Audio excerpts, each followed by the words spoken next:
Good afternoon, my name is Brad Abibi. Today I'm going to be talking about Japanese junior public high schools and American public high schools. The Japanese flag here and the American flag. What is life like in a public Japanese junior high school? What is life like in an American public junior high school?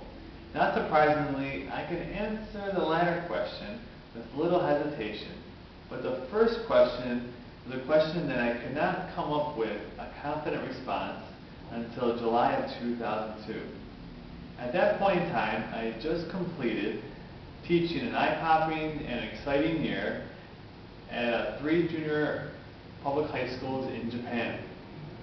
The students, teachers, and way of doing things are certainly similar in some aspects in both environments, but once I came and taught a year in Japan, I realized that Japanese and American public junior high schools were even more different than I had anticipated.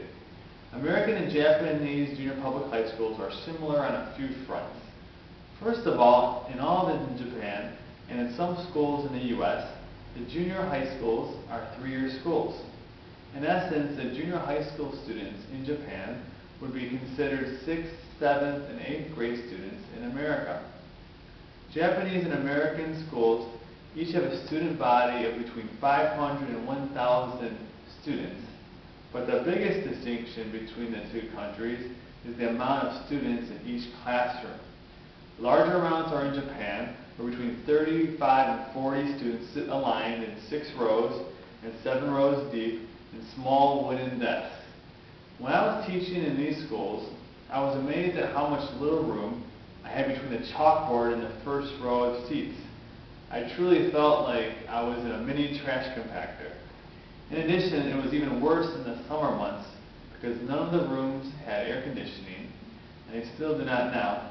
And one lesson I taught felt like 45 minutes in a steam bath. It was very hot. In each country, there are also 3 vacation periods throughout the school year. In the U.S., the winter and spring breaks are about 1 week in length, while the summer vacation lasts for 10 weeks. In Japan, the lengths of the breaks differ, in that the spring and winter breaks are each 2 weeks long, but the summer vacation is only for 6 weeks. The major difference in the 2 school systems is that all the schools in Japan are year-round schools, while in America there are only a few schools that are year-round. In addition, the Japanese school year begins in April, not August, and ends in the middle of March, not in the middle of June, like in America. My wife, who is Japanese, told me that the spring season, where cherry blossoms and flowers bloom, signifies a new and fresh beginning, like the new and fresh beginning of the school year. I understand and respect the meaning behind the school year beginning in April, but as a teacher and as a former school-age student, I personally still favor the American system where we get 10 weeks off in the summer and begin anew at the end of August. In America and in Japan, there are 5 7-hour school days, 45-minute lessons, and basically all the same subjects are taught. The only exception is that in Japan, Japanese is not, in Japan, English is taught in the curriculum.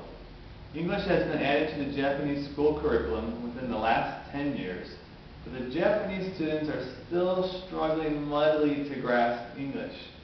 The major reason is that although the Japanese teachers of English have a college degree in English, their speaking skills are still not so good.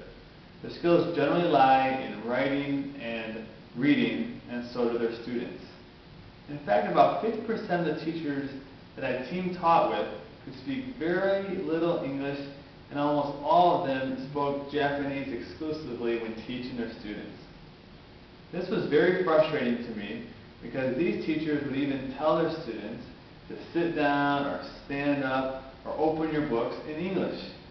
Of course, a teacher can teach in any way he or she prefers, but personally I thought if the teachers had a little bit more expectations of their students and of their ability levels, they would have gotten more production out of their students. Over the past several years, the English curriculum has shifted to the better, in the Japanese opinion and in my opinion, because presently the teachers are focusing more on strengthening their students' speaking and listening skills as opposed to only focusing on the writing and reading abilities. Another similarity between Japan and in the U.S. is that there is not much of a difference in the makeup of Japanese and American adolescents. They oftentimes struggle through the same awkward stages of puberty, and many are shy, self-conscious, noisy at times, and heavily concerned about their peers, teachers, and parents, and what they think about them. I think the boys and girls are definitely as intelligent as each other in both countries, but the boys generally are a little bit more disruptive than the girls are. However, as an aside, I do not believe these Japanese and American boys, and any other boys for that matter, are disruptive and aggressive in nature because they are boys. We've read several readings about this in our class this year.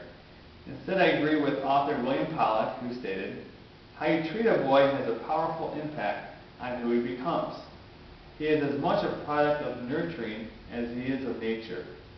As an example, of 20 boys in my typical Japanese, 20 boys in my typical Japanese lesson, I would say 17 or 18 boys displayed great self-control and were quite respectful to me and my team teacher.